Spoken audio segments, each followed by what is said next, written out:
Madame, Monsieur, il ne reste que quelques jours avant le 31 décembre minuit pour tenter de réduire totalement le retard pris dans la campagne de dons pour 2025. Et c'est loin d'être gagné au moment où je m'adresse à vous.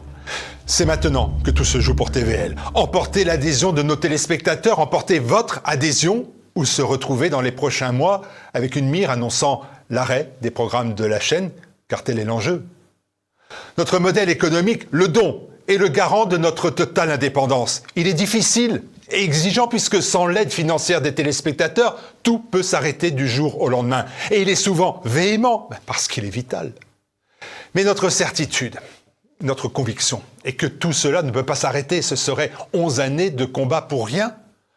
Alors, aidez TVL. Mobilisez-vous, mobilisez vos proches. Aidez TVL parce que notre mission de service public se résume en une seule phrase, la liberté à tout prix.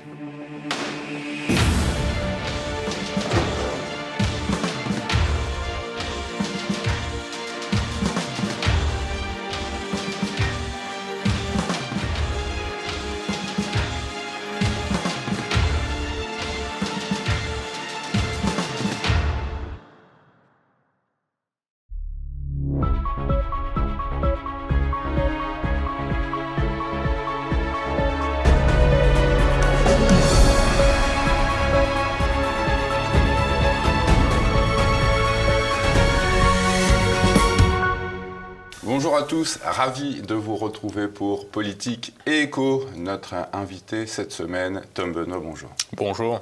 Tom Benoît, entrepreneur, directeur de la rédaction de Géostratégie Magazine, essayiste et vous êtes également éditorialiste sur TV5 Monde. Avant de commencer notre entretien, comme d'habitude, je ne peux que vous inciter à cliquer sur le pouce en l'air en bas de cet écran. Également à vous abonner à la chaîne si ça n'est pas encore fait et à partager un maximum cet entretien pour un meilleur référencement de TV Liberté sur Internet.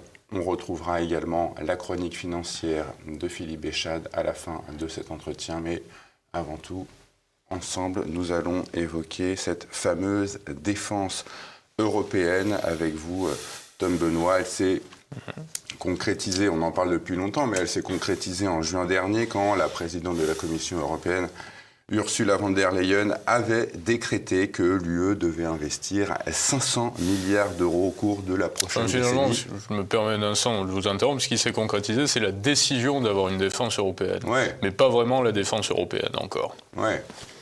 Alors, 500 milliards pour renforcer la défense. Le 19 novembre à Varsovie, 4 pays, la France, l'Allemagne, l'Italie, l'Espagne, et je dirais même 5 avec la Grande-Bretagne, mais qui n'est plus dans l'UE, se sont prononcés en faveur d'un système d'emprunt collectif à l'échelle européenne. Le projet de défense européenne s'est enfin concrétisé avec la création d'un poste de commissaire à la défense. C'était le 1er décembre dernier. Pourquoi, Tom Benoît, Ursula von der Leyen se lance-t-elle dans un tel chantier?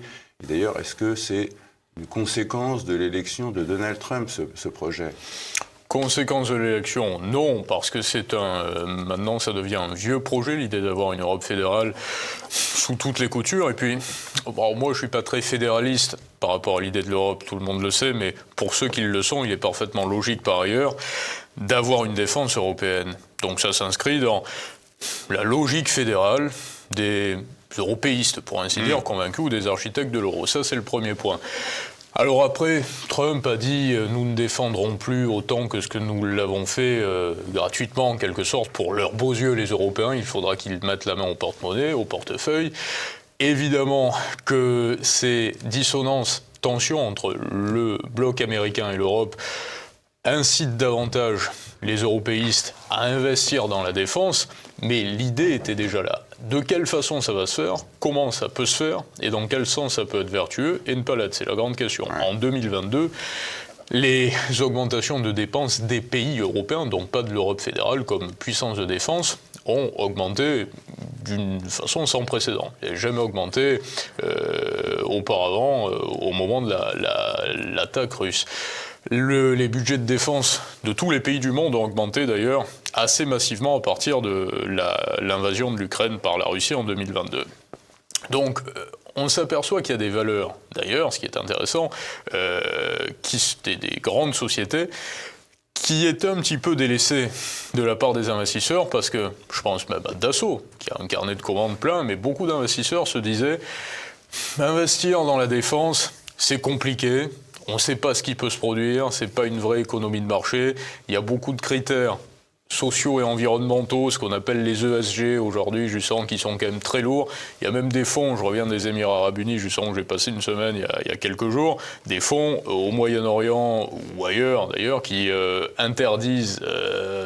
interdisaient plus précédemment, mais qui interdisent d'investir dans les sociétés qui travaillent dans la défense parce que c'est trop compliqué, tout simplement, et qu'on n'a pas la main sur le marché et que le marché est très politique.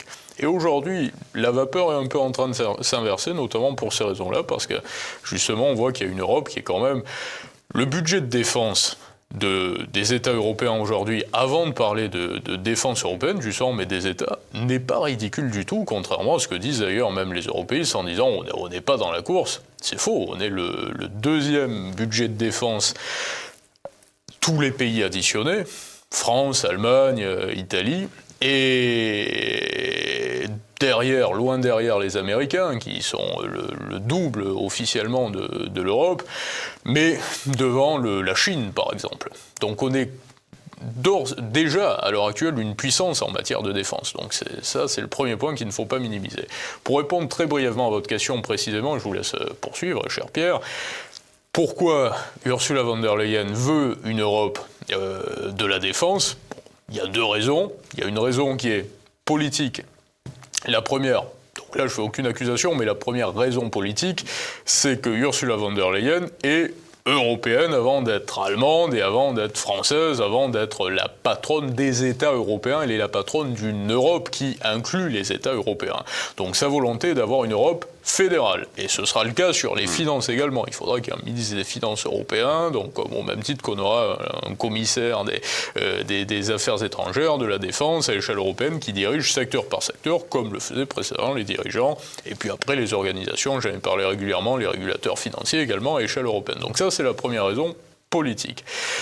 La seconde raison, qui est plus tendancieuse, c'est que on connaît le poste précédent, les précédentes responsabilités d'Ursula von der Leyen, et que l'on peut allègrement imaginer qu'il y ait une forme de... Mais ça ne serait pas une première. Apparemment, en tout cas, ce ne serait pas, je me corrige sur la sémantique, les premières potentielles accusations qui pourraient avoir lieu dans cet ordre-là, un potentiel conflit d'intérêts du côté d'Ursula von der Leyen. Il faut rappeler à nos téléspectateurs qu'Ursula von der Leyen a été le ministre de la Défense d'Angela Merkel, c'était de 2013 à 2019. Donc les industriels de l'armement, elle les connaît. Ça ne s'est pas très bien passé. Oui. En Allemagne. Ouais. Donc là aussi, ça pose peut-être une problématique d'avoir à la tête de l'Union européenne des personnes qui ne sont pas élues par le peuple et par les peuples européens, mais peuples en tous les sens du terme. Moi, je ne suis pas populiste, serveur de soupe, si vous voulez, à flatter les bas instincts. Les peuples, c'est aussi les entrepreneurs, les grands chefs d'entreprise, l'élite, quelle qu'elle soit, et puis après, les commerçants, les travailleurs, c'est tout le monde, le peuple. Ce sont ceux qui font nation et ceux qui parlent une langue et ceux qui parlent des langues, qui parlent l'allemand et qui parlent l'italien. Au-delà de ces potentiels conflits d'intérêts on pourrait voir émerger, est-ce que en soi, cette Europe de la défense, c'est bon pour l'emploi en Europe ? Alors, ça va être bon pour l'emploi, sûrement, pour certaines catégories d'emploi. Ce qui est évident, par contre, c'est que c'est un secteur pour lequel il n'y aura pas d'entreprises émergentes, il y aura des entreprises qui auront le monopole et qui vont continuer à avoir certains monopoles, ça c'est une certitude. Donc se positionner sur certaines valeurs à échelle individuelle, pourquoi pas ? Moi je le fais pas et je le ferai pas. Donc je donne pas de conseils d'investissement qui plus est, donc je parle en toute transparence, je dis ce que je fais et j'ai pas l'habitude de le faire et peut-être que je passerai à côté de certaines occasions parce qu'il va y avoir effectivement des sociétés comme Dassault, je pense, qui auront un avenir plutôt prospère. Le carnet de commandes de Dassault est plein, à craquer. La configuration politique est favorable à l'achat d'armes, qui plus est en Europe, parce que ce que dit Ursula von der Leyen également, c'est nous allons contraindre les États et donc l'Europe à investir auprès de sociétés européennes, auprès de fournisseurs européens, puisqu'aujourd'hui nous fournissons trop auprès de l'étranger, notamment auprès des Américains. Évidemment, qu'on lit à travers ses paroles ou qu'on entend à travers ses paroles une forme de double discours assez strident, assez agaçant, parce que Ursula von der Leyen et les personnes qui mènent la même politique qu'Ursula von der Leyen, qui l'entourent, s'inscrivent dans une trajectoire quand même très dépendante des États-Unis et très dépendante de l'Amérique sur le plan commercial et sur le plan de ce gros business ultra politisé sur tous les plans, en fait, sur toutes les coutures. Ouais. Donc lorsqu'on entend ce type de personnes, sans généraliser justement, mais ces représentants, les représentants de cette idéologie politique nous dire « Oh, vous vous rendez compte, nous sommes trop dépendants des Américains ». C'est un peu ce que nous dit Mario Draghi également dans son rapport, qui parle d'ailleurs des investissements de défense, qui nous dit « Mais l'Europe a décroché, et depuis l'euro, regardez, nous avons perdu ça, nous ne sommes plus dans la course ». Oui, mais il a fait partie des architectes fondateurs justement de cette Europe-là. Donc on a envie de rétorquer, vous êtes en train de nous expliquer que vous voulez mettre en place justement exactement ce que vous avez fait depuis 20 ans pour nous sortir de la situation dans laquelle nous avez mis avec un second volet qui est maintenant, il faut absolument de l'argent, il faut qu'on vous le prenne et c'est l'épargne privée qu'on doit mobiliser pour investir dans l'industrie, dans la défense, la transition numérique, l'écologie. Justement, il y a la transition écologique qui est le grand projet de l'Europe actuellement. On a aussi des États qui sont tous surendettés. Qui est un mot qui ne veut rien dire. L'Union européenne, donc comment est-ce qu'elle va financer ces 500 milliards d'euros, là, Ursula von der Leyen ? 500 milliards sur combien ? Sur 10 ans ? Sur une décennie ? Sur une décennie, disait-elle. Voilà, la prochaine décennie. 500 milliards sur la prochaine décennie, ce qui est prévu. Mais ça n'a pas de sens. Vous ne pouvez pas, premièrement, inviter, et ça ramène même à la signification même de l'Europe fédérale, parce que si vous parvenez à convier nos amis britanniques, les Finlandais, qui ne font pas partie de l'Europe, à s'endetter avec les États européens de l'Europe fédérale pour investir dans la défense, à ce moment-là, j'ai envie de vous dire, donc on n'a pas besoin d'une Europe fédérale et d'une Commission européenne pour pouvoir avoir des projets communs, même sur la défense. Vous êtes d'accord avec moi ? Parce que si Allemands et Français, il faut absolument, nous, qu'on fasse partie de l'Union européenne pour pouvoir avoir des projets de défense communs, mais que par contre, on peut inviter les Anglais qui n'en font pas partie, et qui vont aussi pouvoir émettre des titres obligataires avec nous, enfin un gros titre obligataire européen pour l'Europe de la défense, des euro-obligations. Alors ça va être compliqué d'ailleurs, ça va être très compliqué parce que l'idée, évidemment qu'il n'y a pas d'argent, donc il va falloir il faut quand même parler franchement, il va falloir émettre de la dette pour amasser de l'argent. Parce que là, ils ont trouvé un petit 1,5 milliard et on est bien loin des 500 milliards qui sont prévus sur la décennie. Et qu'est-ce qu'il faut pour avoir de l'argent ? Il faut émettre de la dette sur les marchés. La dette, vous l'émettez par quel biais ? Par quel organisme ? Il faut bien qu'il y ait quelqu'un qui émette de la dette, que ce soit une organisation. Donc quand c'est l'État français, vous avez quand même un État, par le biais de France Trésor, qui émet de la dette, mais cet État peut lever de l'impôt, peut saisir des biens dans l'absolu, peut créer des taxes. Il y a quand même il y a toute une architecture derrière, il y a une forme de responsabilité puisqu'il y a une union. Et vous-même, Pierre, j'imagine que vous serez, je ne vous prends pas témoin personnellement, mais je veux dire français jusqu'à la fin de vos jours, même si vous alliez entreprendre ailleurs, par exemple, et même si vous deveniez citoyen de notre pays également. Mais vous resterez français. Européen, ça n'est pas certain. Vous ne l'étiez pas lorsque vous êtes né.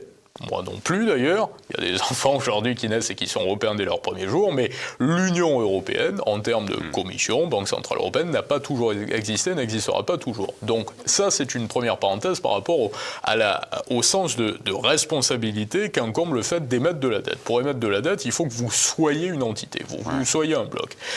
Là, apparemment, ça passerait par la Banque européenne d'investissement. Donc c'est la Banque européenne d'investissement qui émettrait des titres obligataires pour une partie, tout au moins. Mais ce qui va se produire très rapidement, c'est que il va falloir vraiment être attentif à tout ce qui va se passer pour comprendre, y compris pour les valeurs, et c'est pour ça que je vous dis que j'y vais pas, qui vont gagner, qui vont engranger beaucoup de capitaux grâce à cela. C'est que moi je pense que tous ces organismes qui vont émettre de la dette sur les marchés au nom de l'Union européenne pour que l'Union européenne puisse financer sa défense, vont avoir des notes qui vont être très rapidement, allègrement, très largement dégradées. Pourquoi ? Parce qu'on va s'apercevoir que pour la première fois, il y aura une machine d'endettement absolument phénoménale, une sorte de plan Marshall, mais avant la crise, qui repose sur une architecture qui de part en part est soit sclérosée, soit absurde, soit récusée, soit incohérente, avec des critères environnementaux tous plus compliqués, ambigus les uns que les autres. On sait que la Commission européenne, Tom Benoît, ne voit l'UE que comme un marché. Alors si la défense devrait intégrer cette logique de marché, ça serait quoi les conséquences ? Les conséquences, ce serait que vous allez avoir évidemment des dirigeants politiques. Et que fait le politique ? Le politique décide des grandes lignes, en théorie. Il ne décide pas du marché, le marché s'autorégule ensuite, mais dans une démocratie libérale, mais le politique décide des grandes lignes qui vont permettre du scénario qui va justement donner le ton au marché par la suite. Donc ça veut dire que vous allez avoir des politiques qui vont favoriser certains secteurs, plus que d'autres, tout simplement, et qui vont avoir les moyens de dire, avec notre nouvelle puissance publique, puisque l'Union européenne sera à ce moment-là davantage encore une puissance publique, nous allons subventionner tel et tel secteur. Mais il y a des secteurs, même Leonardo, en Italie, vous allez avoir vraiment des sociétés qui vont probablement engranger beaucoup d'argent sur un laps de temps, en tout cas sur le temps court. Il va y avoir une explosion de ces valeurs-là. Mais si on regarde d'ailleurs même en France, aujourd'hui, moi je pense que le CAC 40 se porte assez mal. Alors c'est le cas également pour les autres valeurs européennes, mais là je parle de la France, mais l'une des sociétés sur lesquelles je porterai le plus d'espoir, par ailleurs, pour être objectif, c'est Dassault, ici. Carnet de commandes plein, de la demande, tout le reste, l'industrie, Stellantis, le luxe, ce que je considère comme étant le luxe également, comme L'Oréal, tout ça va décliner. On est en pleine guerre en Europe entre l'Ukraine et la Russie. On déclenche la création de ce fonds pour une défense européenne. Est-ce que l'Europe est réellement menacée aujourd'hui par la Russie, comme on nous le raconte à Bruxelles ? Ça, c'est pas à moi de le dire. La question, c'est surtout de se dire, est-ce que la Russie, qui achète vraisemblablement, sur ce que j'entends en tout cas, par bien des journalistes, ce qui est relayé, des pièces de machines à laver à la Turquie pour fabriquer des avions, pourrait attaquer l'Union européenne. Donc moi, ce que je crois, premièrement, c'est que la Russie, il est fort peu probable qu'elle achète des pièces de machines à laver pour mener une guerre, mais que par ailleurs, elle n'est pas en capacité non plus d'agresser l'Union européenne et tous les pays européens, qu'il y ait une union de la défense ou pas, et qu'il y ait des investissements de 500 milliards sur 10 ans ou pas. Et quoi qu'il en soit, je vais vous dire, si votre inquiétude, c'est la Russie, ça veut dire que vous pensez que la Russie pourrait, après l'Ukraine, donc dans le temps plutôt court, dans les 2 années, agresser l'Union européenne. Il vaudrait mieux que les États européens soient toujours suffisamment puissants individuellement pour pouvoir se regrouper et se défendre contre la Russie, plutôt que de dire, là, pour le moment, on a ramassé 2 milliards par-ci et par-là, mais ne vous inquiétez pas, dans 5 ans ou dans 6 ans, nous aurons réuni 80 ou 90 milliards. Est-ce que cette Europe de la défense, au fond, aurait pour but de prendre le relais des aides de Washington si Donald Trump, comme on peut le penser, voudrait les stopper ?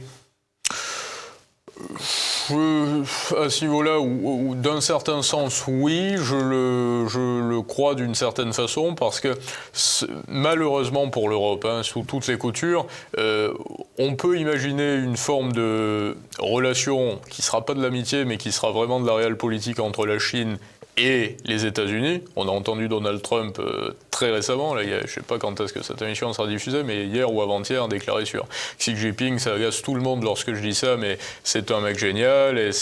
Donc il va y avoir réellement un rapport de force raisonné et raisonnable entre la Chine et les États-Unis, mais pas entre l'Europe et les États-Unis ou entre l'Europe et la Chine. Donc je pense que de notre côté, l'Europe va quand même devoir faire cavalier seul sur bien des points, et notamment sur la défense.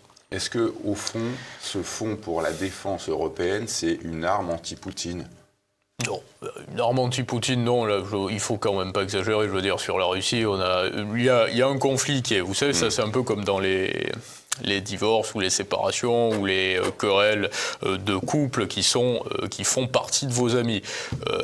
En théorie, la logique est de ne pas trop s'immiscer ni dans la nature du conflit, ni dans les potentielles solutions. Alors après, qu'il y a un devoir de soutien lorsqu'un pays est agressé, je veux bien l'entendre, ça c'est un fait. Mais ce soutien doit être premièrement diplomatique. avant d'être militaire. Sinon, premièrement, vous courez un risque, et deuxièmement, vous faites courir le risque également à des personnes qui sont sur place de subir un conflit bien plus avancé qu'il ne l'était au départ. Ça, c'est le premier point.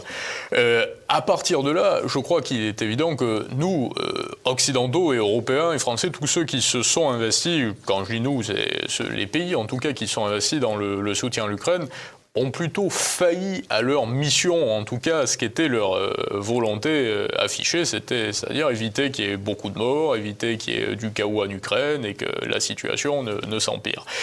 Et on a totalement coupé le dialogue avec la Russie, ce qui était risqué. Mais je ne dis pas qu'il fallait cautionner l'invasion de Poutine en Ukraine, pas du tout. Mais le rôle justement des sages, entre guillemets, qui devaient l'être, c'est-à-dire occidentaux, aurait plutôt été de garder des formes de relations qui permettent de discuter évidemment avec la Russie. Que la Russie soit un ennemi, je n'ai pas l'impression aujourd'hui que la Russie soit fondamentalement motivée pour une durée, je vous dis ça, c'est une question de ressenti, mais pour une durée parfaitement indéterminée, soit motivée pour se couper définitivement de l'Europe, que ce soit sur le plan économique, énergétique ou politique. J'ai l'impression que les Russes ont plutôt espoir qu'un jour ou l'autre, les relations avec l'Europe puissent s'apaiser. Ce fonds serait ouvert aux États membres sur une base volontaire. Donc à quoi est-ce qu'on peut s'attendre comme fonctionnement dans cette Europe de la défense? Est-ce que c'est ceux qui auront cotisé qui, éventuellement, seraient défendus en cas d'attaque extérieure?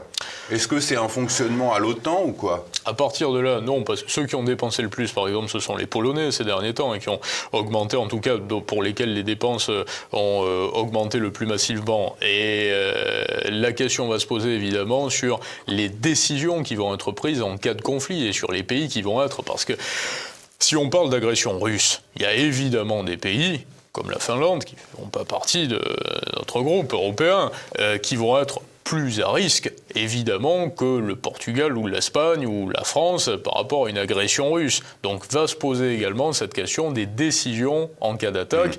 Et c'est pour cette raison-là que je pense qu'il y a une arme à double tranchant. L'Europe nous dit aujourd'hui, Ursula von der Leyen, effectivement, par rapport à l'argument que j'évoquais précédemment, effectivement, on a déjà une forme de puissance si on additionne la puissance militaire de tous les pays et la puissance de défense de tous les pays. Mais il y a des dissonances parce que le matériel n'est pas le même en Allemagne, en France. Et s'il y a une guerre... La France, maintenant, achète des fusils d'assaut allemands. Voilà, on exactement. On a renoncé aux FAMAS fabriqués à Saint-Étienne. Exactement, ouais. Ce qui est assez surprenant, là aussi. Mais là, qu'est-ce que vous voulez, là, je ne suis pas dans le secret des lieux, par contre, mais c'est le même problème sur le plan industriel. Vous savez, précédemment, il y avait beaucoup d'entre-soi, si je puis dire, induits par des groupes et par des politiques américains au sein de l'Union européenne, et maintenant, même au sein des pays de l'Union européenne et de l'Union européenne. Il y a parfois des absurdités sur les appels d'offres, ce qui est présenté comme des absurdités, des incohérences, mais qui en réalité relèvent d'un petit entre-soi, bien sûr. Alors avec tous ces fonds qui vont être levés, est-ce que les États membres vont continuer à verser leur obol à l'OTAN? En théorie, oui. Ouais. Ça ne nous désengage pas de l'OTAN du tout. Emmanuel Macron disait d'une OTAN dormante. Oui, un état de mort cérébrale. Oui. Et qui aurait été réveillé par le conflit ukrainien. Ouais. Et maintenant, on entend que les États-Unis de Donald Trump, eux-mêmes, pourraient être exclus de l'OTAN. Donc, quel est l'avenir de l'OTAN? Ça, c'est la grande question, parce que la vocation de l'OTAN, au départ, c'était quand même de faire face, justement, au bloc de l'Est. C'était de faire face... Vous savez, il y a des organisations comme ça dont on ne connaît même plus la signification, parce que elles sont là depuis tellement longtemps, on a vu ce qu'elles ont fait, c'est un peu comme le Fonds monétaire international, voilà, ils étaient garants des taux de change. Et à partir du moment où vous avez des changes flottants, après, finalement, que fait le FMI, quoi? Et là, sur l'OTAN, c'est un petit peu la même chose, vous n'avez plus du RSS. Donc il n'y a plus du RSS, il y a un bloc de l'Est qui n'existe plus. Aujourd'hui, il y a un Sud global qui prend en puissance, qui est un groupe, les BRICS+, qui sont un regroupement de pays, finalement, mais qui n'est pas un bloc, parce qu'entre la Russie, qui est même pas au sud d'ailleurs, mais qui fait partie de ce sud global, et le Brésil, et puis après l'Iran, la Chine, les Émirats, et demain tous les autres pays qui vont en faire partie, l'Indonésie un jour ou l'autre, l'Algérie, tous ces pays qui font partie du sud global sont des pays qui sont avant tout pas occidentaux et qui ont cette singularité de ne pas faire partie de l'Occident. C'est tout. Avant tout, c'est surtout ça. Après, il y en a bien qui sont... Mais entre l'Éthiopie et la Russie, vous avez un gap, ça n'a strictement rien à voir. On est bien loin des patrons du système occidental des années 60 ou 70. Donc, que fera l'OTAN à partir de là? Peut-être qu'il va être réveillé, malgré tout, comme lui, de son côté, force de défense, pouvant potentiellement faire face à des attaques de ce sud global, mais plus du bloc de l'Est. Ça, c'est une possibilité. Comment on peut imaginer un fonctionnement de cette Europe de la défense avec qui en haut de la pyramide? On sait que le président de la République est le chef des armées, qu'il est également le responsable du feu nucléaire. Est-ce qu'il devrait renier ce statut et pour le donner à qui? Est-ce que c'est Ursula von der Leyen qui va gérer tout ça? La réponse est oui, incontestablement, puisque évidemment... Et son siège à l'ONU, le siège de la France au Conseil de sécurité. Le siège, moi j'ai toujours dit, depuis des mois, et j'ai l'impression d'être un peu le seul à le dire, que la place de la France au Conseil de sécurité de l'ONU reposait sur un point que tout le monde oublie, c'est que la France c'était l'Afrique également. Et que par la France, on incluait bien des pays d'Afrique. Et qu'à partir du moment où vous avez des diplomates français qui se font virer littéralement d'Afrique et qu'on leur dit « dehors, rentrez chez vous, on ne veut plus de vous », et que vous avez des pays africains qui ont le franc CFA qui vous disent « on n'en veut plus non plus, dans 3 ans c'est terminé, on va faire par tous les moyens, nous allons faire en sorte de quitter le franc CFA », la France ne représente plus ce qu'elle était précédemment. On était une France étendue, comme aujourd'hui la Chine par exemple est une Chine étendue. Autour de la Chine, vous avez tous ces pays des BRICS, justement, même l'Arabie Saoudite, qui utilise quand même un peu le yuan parfois pour faire des transactions en dollars, pour menacer les Américains. Vous verrez que Donald Trump va discuter avec MBS en Arabie Saoudite en disant... Mohamed Ben Salman, en disant... Non, on continue à faire passer les paiements en dollars et que de l'autre côté, vous aurez Mohamed Ben Salman qui va tendre la menace qui est on en fait passer en yuan, c'est-à-dire avec la monnaie chinoise. Donc vous avez une Chine qui a aussi, vis-à-vis des États-Unis, une puissance parce qu'elle représente il y a une sédimentation de pays autour d'elle qui s'agrippent elle comme une grosse puissance. Et c'était le cas de la France. Donc la place de la France au Conseil de sécurité des Nations Unies, quoi qu'il en soit, je ne donne pas cher de son siège, si je puis dire. Mais alors le chef, ça serait Ursula von der Leyen pour cette défense européenne? Le chef, ça serait l'Europe en tout cas. Ça serait la Commission européenne, le Parlement européen et les commissaires, Emmanuel évidemment. Macron s'effacerait derrière complètement alors qu'il est responsable. Je ne sais pas combien de temps il reste à Emmanuel Macron à la présidence de la République. Là, bien savant serait celui qui peut le prédire. Mais quoi qu'il en soit... Si le sujet est qui va gouverner en Europe pour les États, si la situation se poursuit telle qu'elle est lancée, aujourd'hui, ça c'est une évidence, on met à part les opinions, je le voudrais pas, j'appelle ça de mes voeux, j'appelle autre chose, un retour en arrière ou un autre futur, mais il est évident que ce ne seront plus les ministres français qui décideront, mais au même titre, pour l'imager très parfaitement, que qui est-ce qui décidait d'accorder un permis de construire en dernier recours lorsqu'il y avait encore la DDE? C'était les maires des communes. Aujourd'hui, les maires ne décident plus de quoi que ce soit dans les communes.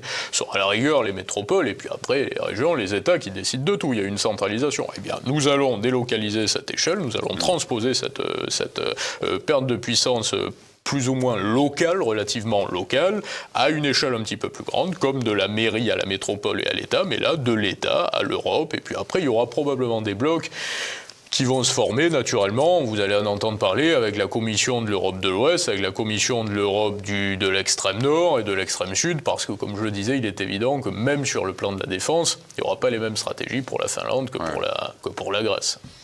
Ce poste de commissaire européen à la défense, c'est l'ancien Premier ministre lituanien Andrius Kubilius qui en a hérité. Il le disait, son ordre de mission, je le cite, « Aider l'Europe à se préparer aux éventualités militaires les plus extrêmes, c'est-à-dire se préparer à l'éventualité d'une agression russe contre les États membres de l'Union européenne. Nous devons donc dépenser plus, dépenser mieux, dépenser ensemble et dépenser européen. » Et quand il nous dit qu'il faut dépenser européen, on l'a déjà un petit peu évoqué, mais où en est l'industrie de la défense en Europe ?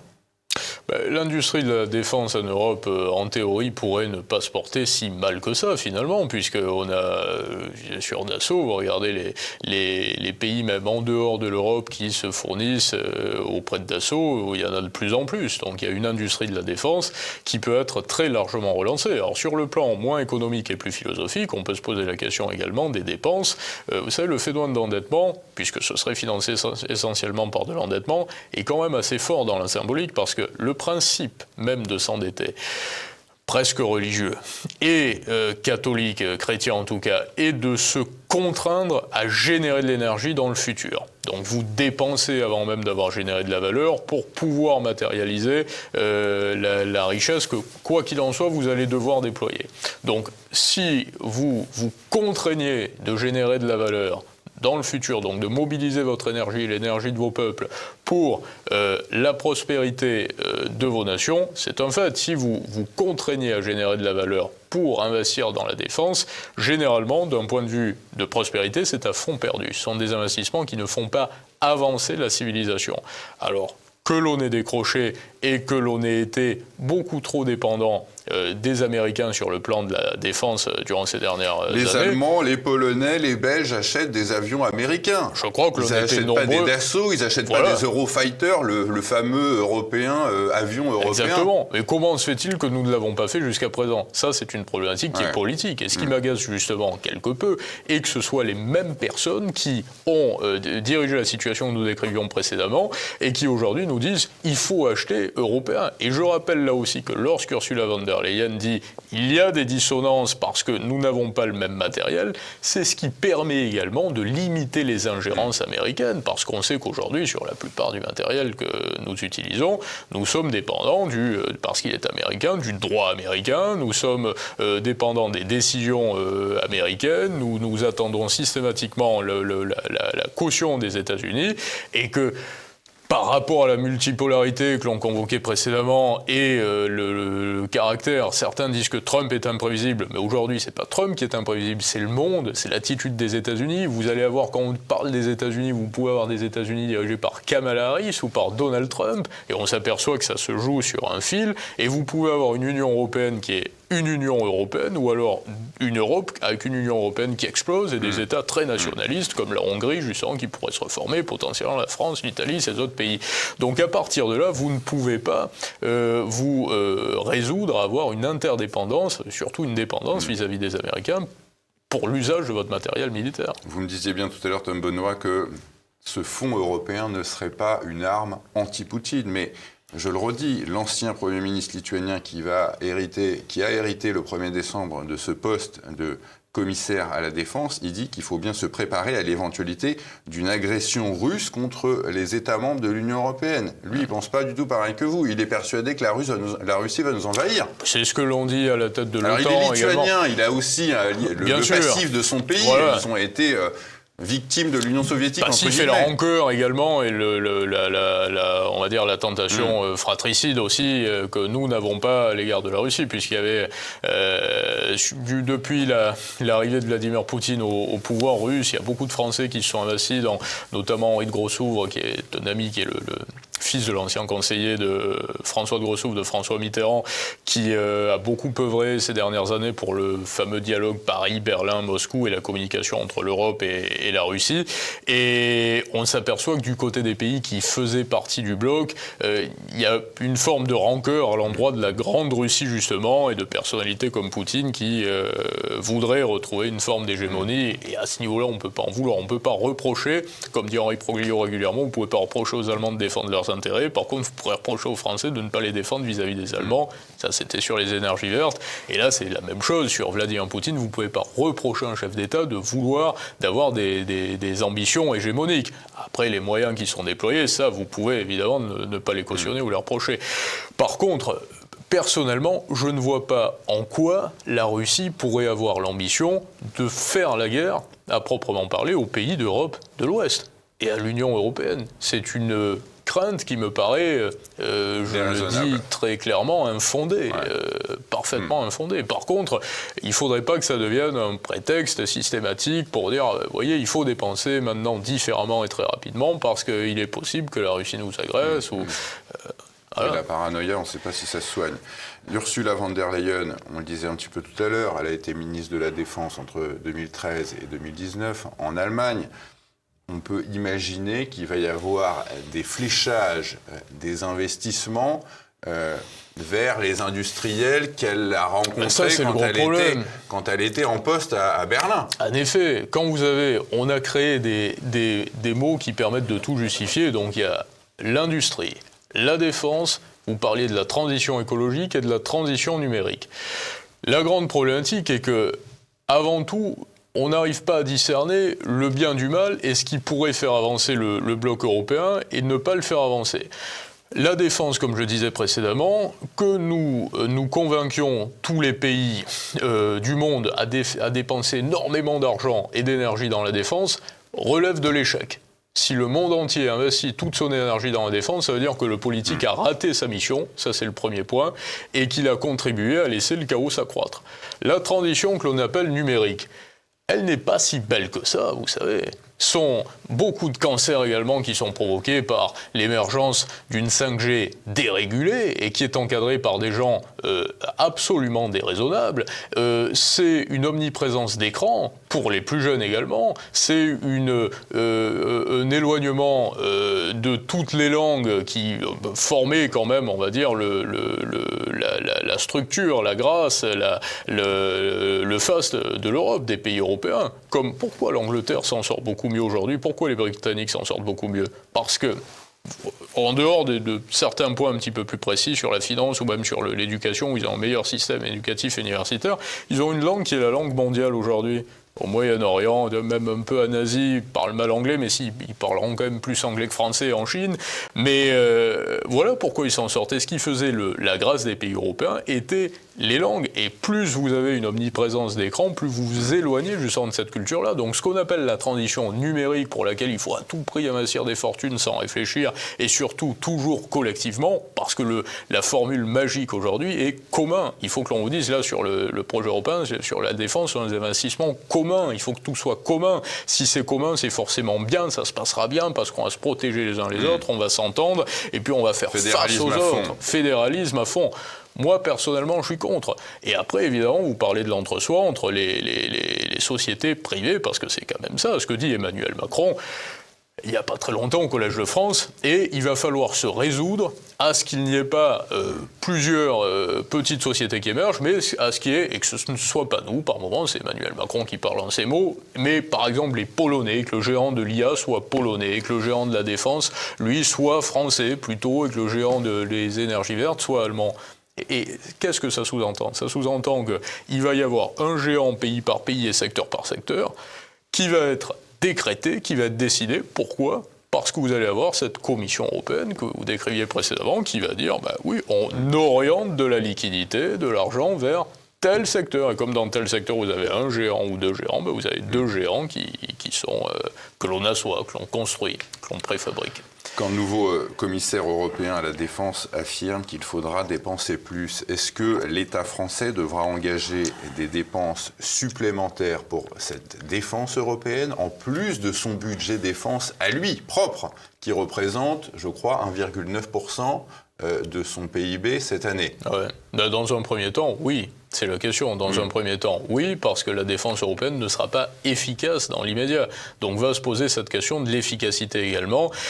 Et comme je le disais précédemment, la situation avance tellement vite aujourd'hui que vous ne pouvez pas d'un côté faire peur et faire craindre avec des menaces immédiates la Russie, et de notre côté dire pour le moment, en attendant, on est arrivé à soulever qu'un petit milliard par là et 2 milliards par ici, et surtout pour les frais de fonctionnement, finalement, plus que pour de l'efficacité. Mais s'il y a une guerre, nous ne serons pas opérationnels.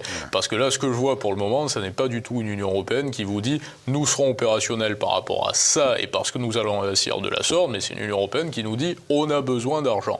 Et c'est là aussi pourquoi je disais au début de cette émission que personnellement, j'investirai pas dans les valeurs de la défense, même s'il y en a qui vont voir leur cours exploser à la hausse durant les mois et les années à venir. Parce que ça va être un jeu très dangereux et que ces sociétés vont être tôt ou tard piégées par les décisions politiques. Parce que même si on va leur donner de l'argent, ce seront des sociétés publiques de l'Union européenne, ce seront des sociétés auxquelles on va dire « oui, mais Là, on vous avait dit de faire travailler tant de personnes à tel endroit, venant de tel pays, et vous ne l'avez pas fait, donc vous êtes sanctionné par rapport à ça. On vous avait dit qu'il fallait que vous exportiez au pays de telle zone. On vous avait dit qu'il fallait avoir tel critère ESG que vous n'avez pas respecté. On vous a dit qu'il allait falloir avoir de l'investissement, parce qu'il y a une partie très théorique également là-dessus. C'est dans le principe obligataire de la dette, vous avez un parallèle qui est le principe fantasmagorique des projets. C'est la même chose. Si vous dépensez de l'argent, qui est déjà à vous généralement, vous arrivez avec de l'argent et vous voulez quelque chose qui existe déjà, ou dont vous avez une idée assez précise en tout cas du résultat. Si vous dépensez de l'argent qui n'est pas à vous et que vous allez emprunter sur les marchés, pour prouver que cet argent va être destiné à quelque chose de valable, vous ne montrez pas quelque chose qui existe déjà et qui sera obsolète plus tard potentiellement, mais vous dites nous allons investir dans des stratégies nouvelles, novatrices, et c'est exactement ce qui est en train de se passer, ce qu'on lit dans les communiqués de la Commission européenne qui vous dit il va falloir que les sociétés justement travaillent l'épargne des Français, comment les Français vont-ils pouvoir faire échapper leur épargne à ce fléchage des investissements vers les armuriers maintenant? Ce que les Français ne savent pas généralement, comme vous tendez à le souligner, vous avez bien raison, c'est que généralement lorsqu'ils ont de l'argent sur des comptes bancaires, qui ne sont pas des comptes à vue, mais sur des assurances-vie, ils ont signé un blanc-seing à des banquiers qui travaillent de concert, on ne peut pas leur en vouloir avec des États, qui décident justement de l'endettement et de l'emploi, on va dire, de l'utilisation de cet argent. Donc je pense que les plus malins aujourd'hui, les plus stratégiques individuellement, vont s'éloigner premièrement du système européen en premier, du système tout en bancaire douceur, européen.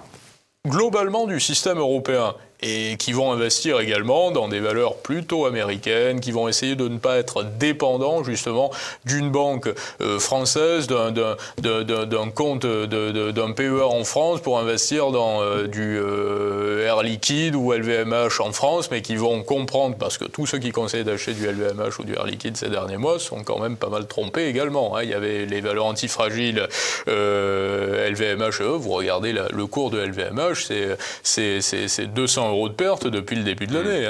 Et vous comparez la puissance aux États-Unis des valeurs américaines, c'est parfaitement incomparable. Donc je pense qu'il y a beaucoup d'individus et d'individualités qui vont s'éloigner du système européen, premièrement pour se diriger vers ces secteurs-là, qui vont investir dans de l'immobilier également dans des secteurs émergents, parce que c'est possible. Vous pouvez à Dubaï acheter un appartement à 300 ou 400 000 €, ça ne vous est pas interdit, et vous allez faire 8-10% de croissance. Vous n'avez pas de problème de location, vous n'avez pas de problème de gestion, il y a une sécurité à tous les niveaux, vous n'avez pas de dégradation, vous pouvez le faire, ça n'est pas interdit. Je pense que toutes celles et ceux qui veulent protéger leur argent vont trouver ces alternatives-là parce qu'elles existent. Les alternatives, c'est les pays des BRICS en gros ? Pas forcément, c'est les États-Unis aussi. C'est les États-Unis aussi. Moi, comme je dis très souvent, en Europe, vous regardez les pays qui vont très mal. Vous avez l'Allemagne et la France. Après, vous regardez les pays qui vont un peu mieux. En dehors même de la récession, mais collaboration politique, à l'idéologie woke et à tout ce qui contribue à ce déclin de l'Occident, c'est moins le cas en Italie. Et sur les questions migratoires également, le terreau pour une forme de regain existe en Italie, au Portugal, en Espagne, il n'existe pas en France. Donc si vous voulez, à ce moment-là, il vaut mieux être en Italie qu'en France. Vous avez des exportations, il y a énormément de TI en Italie. Il y en a les entreprises qui ont entre 100 et 2000 salariés à peu près, pour aller même plus loin que les ETI. Vous en avez 3 fois plus en Italie. Et ce sont des entreprises de taille intermédiaire qui sont réellement le poumon économique de l'Italie. Pourquoi ? Parce qu'elles travaillent réellement et elles génèrent de la valeur et des exportations. Les exportations italiennes sont là, les exportations françaises ne sont plus là. Et il y a l'idéologie politique. Donc il vaut mieux être en Italie qu'en France, en Suisse qu'en Italie, aux États-Unis qu'en Suisse, et peut-être aux Émirats arabes unis qu'aux États-Unis. Après, ça dépend des sensibilités de chacun, des projets de vie de chacun. Mais le monde ne va pas s'arrêter. Ce que ne comprend pas l'édile politique européen, c'est ce qui tend à agacer réellement l'Européen, le Français, l'Occidental que je suis, parce qu'on est bloqué finalement, on est paralysé dans notre coquille. On est Français, on est en Europe et on voudrait que l'Europe se porte bien. C'est que on joue sur un échiquier qui est totalement ouvert aujourd'hui. Et on arrive même un petit peu à la fin de la période durant laquelle le politique va pouvoir contraindre la population. Parce que la seule population qui va rester sur place et qui va travailler sur place ou qui va profiter des aides sociales sur place ou qui va se voir verser sa retraite sur place va être constituée de personnes, femmes et hommes qui n'auront pas le choix, qui n'auront pas eu d'autre choix que de rester. Est-ce que l'or, je sais que vous y êtes favorable, est-ce que c'est une alternative crédible? Est-ce que c'est pas aussi dangereux d'avoir de l'or chez soi? Qui est au courant de cet or qu'on pourra avoir chez soi? Est-ce que c'est vraiment alternatif, l'or? Alors, premièrement, l'or, la grande qualité de l'or, c'est que ça n'est pas alternatif. Et je vais vous expliquer pourquoi. Parce que c'est universel. L'or, tout le monde en veut. La demande des banques centrales, c'est pas alternatif les banques centrales, c'est pas un système alternatif, c'est le cœur du système mondial. La demande d'or des banques centrales n'a cessé d'augmenter durant les dernières années, les projections pour l'année en cours sont colossales également. Donc ce qui fait, parce que les banques centrales voient bien, quoi qu'il en soit, ce qu'on appelle la monnaie fiduciaire, la monnaie papier, la connivence entre les différents États, les différentes banques centrales est en train de se nécroser, et qu'il est possible qu'il y ait une refonte du système. Il est possible, il n'est pas certain. Elle passera par la blockchain un peu, elle passera par une polarisation des systèmes beaucoup, et par tout ça, mais en tout cas, l'or, il tiendra un rôle prépondérant parce que tous les pays, bon, il y a le Canada, il y a certains pays qui n'ont pas beaucoup d'or, mais tous les pays détiennent de l'or et il est acquis que c'est une monnaie qui a fait ses preuves, que ça a une valeur monétaire, que c'est une réserve de valeur partout dans le monde, autant pour le petit Indien qui fantasme sur les bijoux en or, que sur l'Iranien qui fait passer des paiements en or, que sur la Russie qui se fait payer que l'Iran qui se fait payer par la Russie en or, que pour les banques centrales aux États-Unis, en France, partout. L'or est universel. Donc à ce moment-là, si vous êtes un individu, j'ai donné une conférence c'était avec or.fr, qui est une plateforme d'achat-vente d'or à Paris Tour Eiffel il y a quelques semaines, et je disais durant cette conférence que vous avez quelque chose de bien particulier sur l'or, c'est que si vous êtes un individu, vous accédez en quelque sorte au cœur du système. C'est le seul moment où vous avez les moyens de détenir à égalité ce qui représente une valeur à la fois pour le système, sous toutes les coutures. Une valeur absolue.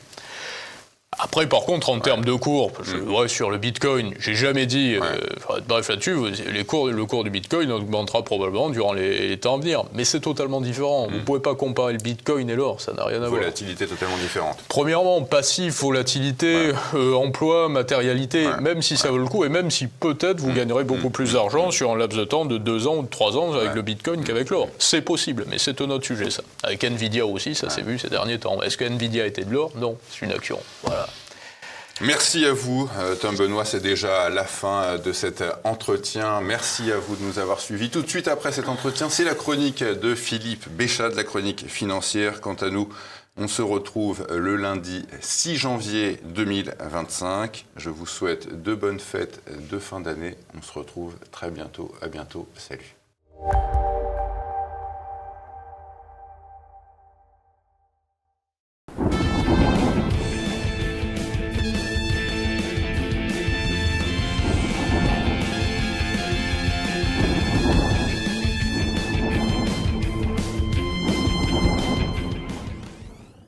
Bonjour et bienvenue pour ce rendez-vous hebdomadaire de décryptage de l'actualité économique et géopolitique en mode affranchi. Je salue tous les abonnés de TV Liberté pour cet épisode d'avant Noël que je vais intituler Gouvernement, la douche glacée avant le 1er janvier. Alors, au moment où vous découvrez cette vidéo, nos parlementaires sont déjà en congé de Noël. Ils vont reprendre leur activité dans presque 3 semaines, le 8 janvier. Mais ça n'empêchera pas François Bayrou de poursuivre ses consultations en vue de former son futur gouvernement. Et figurez-vous que certains journalistes, qui d'ailleurs se sont empressés de le faire savoir, ont reçu de l'Élysée de Matignon une liste de potentiels ministres, et là, on saute de sa chaise en découvrant que parmi ces derniers, on retrouve Elisabeth Borne, Madame 49.3 et Gérald Darmanin, qui n'a pas dissimulé ses ambitions présidentielles, mais qui se satisferait pour l'instant et resté visible d'un nouveau Marocain. On pense évidemment que ce serait celui de M. Retailleau. Alors, un gouvernement avec Elisabeth Borne, Gérald Darmanin, ne manquerait plus que Bruno Le Maire à la santé, Olivier Véran à l'économie. Bah oui, je pense qu'ils sont interchangeables tellement ils se sont montrés incompétents dans leur domaine lorsqu'ils étaient aux affaires. Avec François Bayrou, on peut donc se retrouver avec un cinquième gouvernement Macron, mais encore beaucoup plus macroniste que n'était celui de Michel Barnier. Alors celui de Michel Barnier avait certes un tropisme très eurofédéraliste et très atlantiste, avec Jean-Noël Barrot et surtout Benjamin Haddad, qui est, c'est pas un mystère, un agent américain. Donc on avait quand même un gouvernement très très ouvert, voire réceptif aux intérêts américains. Mais si vous mettez Elisabeth Borne dans le futur gouvernement, c'est que vous envoyez un gigantesque bras d'honneur aux électeurs, ce qui signifie que on reprend les mêmes et on recommence. Vous avez mal noté, vous avez mal voté, mais nous, on fait bien comme on veut. Hein. Je ne suis pas sûr que socialement ça passe et que les Français, eux, passent de bonnes fêtes s'ils découvrent que le nouveau gouvernement est exactement l'inverse de ce contre quoi ils ont voté à 3 reprises. Et puis il y a bien sûr aussi la question des déficits que l'on n'est pas prêt de résoudre si l'Europe, profitant de notre absence de gouvernement et de parlement, continue de nous demander de tirer des chèques. Donc là, on va devoir en tirer un nouveau pour les réfugiés dont s'occupe la Turquie. Donc jusqu'à présent, l'Europe a déjà versé plus de 10 milliards, ce qui signifie que la France y a contribué pour 1,8 milliard. Mais on risque d'avoir une nouvelle vague de réfugiés syriens, pas les mêmes qui avaient fui vers la Turquie, mais d'autres qui fuiraient, on ne sait pas trop vers quel pays, peut-être le Liban, peut-être l'Iran, pour certains proches du Hezbollah. Bref, il risque d'y avoir encore de nouvelles vagues migratoires assez importantes. Mais surtout, ce que l'on retient, c'est qu'à chaque fois, une décision est prise à Bruxelles et le chèque, il est tiré depuis l'Élysée sans aucune consultation du Parlement ou validation populaire. Et pour le plan de restauration de nos finances en 2025 et 2026, vous pouvez être à peu près certain que les Français ne seront pas consultés. Il y aura certainement des décrets, des lois spéciales, et nous n'aurons pas grand-chose à dire, à moins que la rue ne se mette à s'exprimer. Et là, le danger, eh bien, c'est que ça inquiéterait nos créanciers. Et s'il s'ajoute à la crise sociale une crise de la dette, comme on dit, on n'est pas sorti des ronces. Mais chacun ses soucis, puisqu'aux États-Unis, eh bien, la Fed vient de torpiller littéralement le Trump Trade. Vous aviez une hausse funiculaire de Wall Street depuis le 6 novembre dernier. Vous avez Tesla qui a doublé de valeur, à peu près la même chose pour Broadcom. Vous avez une hausse globale de plus de 5 ou 6% des indices US. Et le mercredi 18 décembre, Jérôme Powell a parlé de choses dont Wall Street ne voulait à aucun prix entendre, c'est-à-dire de l'inflation qui reste difficile à contenir. Il va falloir se montrer moins accommodant, ralentir le rythme de la baisse des taux en 2025. Wall Street comptait sur 3, voire 4 baisses des taux vu son ascension fulgurante depuis le début de l'automne. 4 baisses de taux, il pourrait n'en subsister que 2. C'est ce qu'a suggéré Jérôme Powell, mais déjà certains de ses collègues parlent de seulement une baisse de taux, voire pas de baisse de taux du tout.